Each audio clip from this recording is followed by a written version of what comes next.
नमस्ते जी, मैं चंचल आर्य दत्तीदार समाज में आपका स्वागत करता हूं। देखिए दोस्तों, आप लोगों ने बहुत सारे लोग ऐसे कहते हुए देखे होंगे, उनमें कुछ लोग सेक्युलर जमात के हैं या मैं उनको अज्ञानी भी कह सकता हूं, जो हमेशा ये कहते पाए जाते हैं कि वेद, कुरान, पुराण, बाइबल और जितने भी धर्म ग्रंथ हैं वो सब एक ही हैं और सबका उद्देश्य ईश्वर तक पहुंचने का है। जबकि इन सब में इतना ही भेद है, इन सब में इतना ही अंतर है जितना कि अग्नि और पानी में है। जितना जो गुण आग के हैं, जो गुण पानी के हैं, जितना भेद उनमें है इतना ही इनमें है।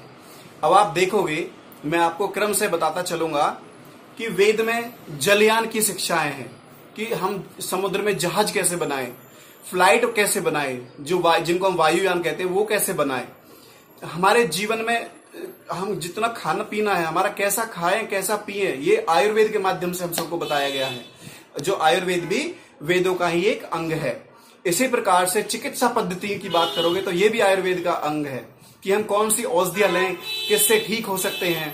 वेदों में बीज गणित, रेखा गणित और जो है ऋतुओं की गणना है, समय की गणना और जितना भी हमारे एग्जिस्टिंग वर्ल्ड में जितना भी कैलकुलेशन चल रहा है, ये सारा वेदों से आया हुआ है।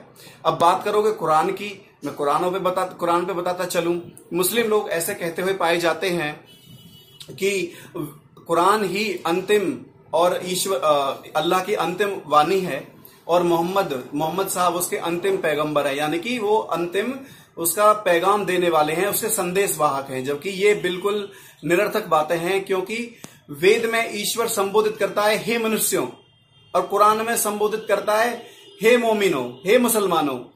और अगर उनकी शिक्षाओं की बात की जाए तो कुरान में जो है इस्लाम की जो सेवा है वो जिहाद के द्वारा बताई गई है।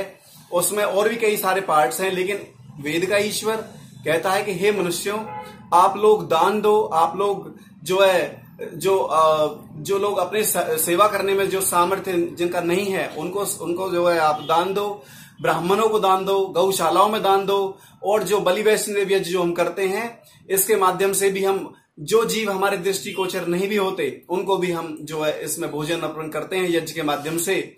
और अगर हम ईश्वर की उपासना, ईश्वर की स्तुति, प्रार्थना, उपासना, उसकी भक्ति की बात करें तो ईश्वर की भक्ति जो ये लोग मुसलमान लोग जो कहते पाए जाते हैं आपको कि ईश्वर की भक्ति जो जिहाद से संभव है और इस्लाम अपनाकर संभव है, उससे जन्नत मिलेगी। अब अगर मैं जन्नत के कॉन्सेप्ट में भी आऊं तो मुसलमानों का ऐसा मत है, ये ऐसा मानते हैं कि जन्नत में शराब की नदियां बहती हैं, जन्नत में हूरें मिलेंगी, जन्नत में 130 फुट की, अगर आपने तारिक जमील आदि अगर सुने भी होंगे तो 130 फुट की उसमें जो है बताते हैं वो लोग ऐसी ऐसी हूरें मिलेंगी। जबकि वेद का ईश्वर कहता है कि हे मनुष्यों, आप मुक्ति प्राप्त करो, आप जो है आनंद को प्राप्त करो। अब मुक्ति क्या है? मुक्ति में जीव सारे जितने भी बंधन होते हैं, जितने भी दुख और सुख हैं, इन सब के बंधनों से मुक्त हो जाता है, सिर्फ सुख रह जाता है।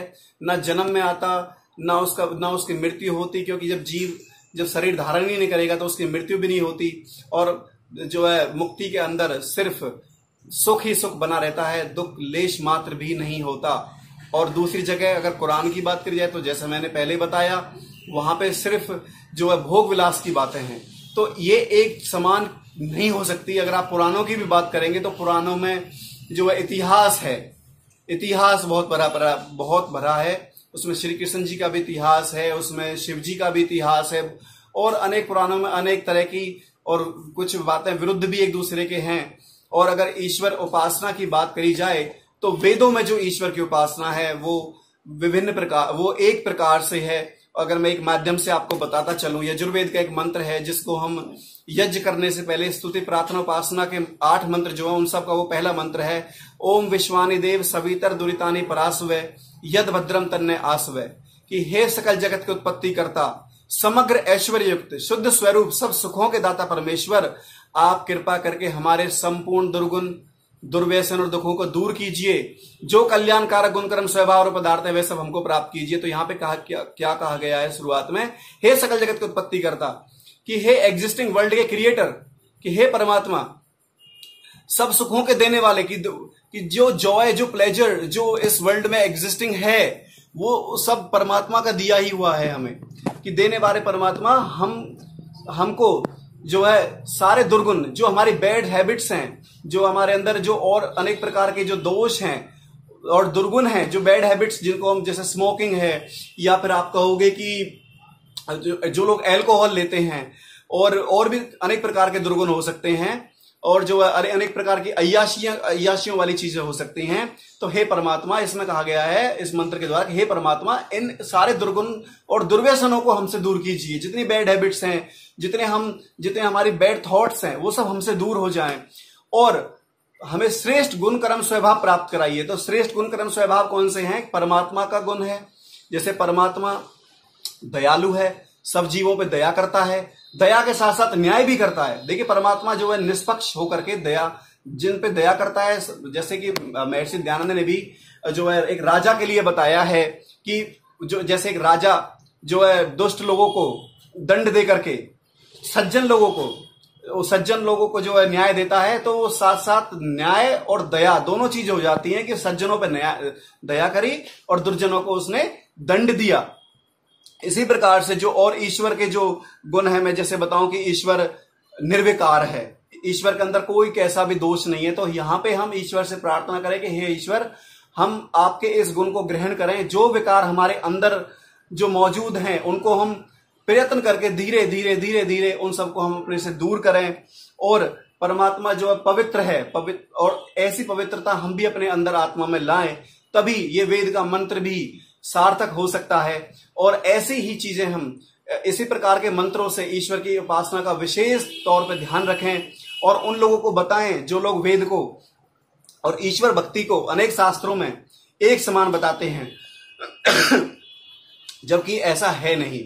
क्योंकि जहां पे आप सारी विद्याओं की बात करते हैं और एक तरफ आप सिर्फ भोग विलास की बातें करते हैं कि जब वहां पे पहुंच जाओगे तो इस प्रकार का भोग विलास होगा, या फिर सिर्फ इतिहास सुनते हो, जबकि ईश्वर वेदों में उसने सब प्रकार के ज्ञान दिए हैं, जो है हमारे लिविंग स्टैंडर्ड से लेकर के, हमारे अध्यात्म से लेकर के, हमें जो भौतिक संसार में, जो मेटेरियलिस्टिक वर्ल्ड में जो चीजें हमें हमारे काम की हैं, जो कंफर्टेबल जो चीजें हमें कंफर्ट कर सकती हैं, हमें चीजों को सुगम बना सकती हैं, उन सब की जो विद्याएं हैं वो जो है बीज रूप में वेदों के अंदर है। अब आप कहोगे बीज रूप में कैसे हैं?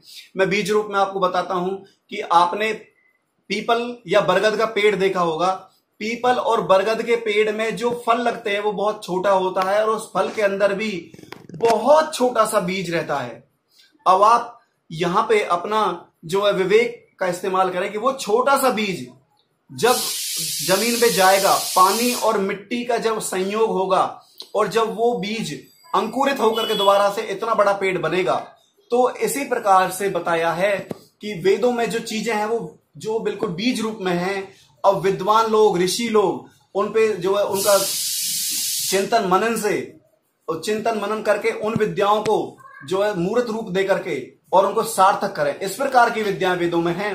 तो मैं इतना ही कहूंगा कि ये जितनी भी बातें वेद को और चीजों से जो तुलना करते हैं वो पूरी तरह से निरर्थक हैं, और मैं कहूंगा कि वो महामूर्खता का प्रमाण भी है। क्योंकि या तो चीजों को खुद से जानो, या जो लोग जानते हैं उनकी मानो, या स्वयं पढ़ो, क्योंकि बिना स्वाध्याय करे ये चीजें आपके जो है ज्ञान में नहीं आ सकती हैं।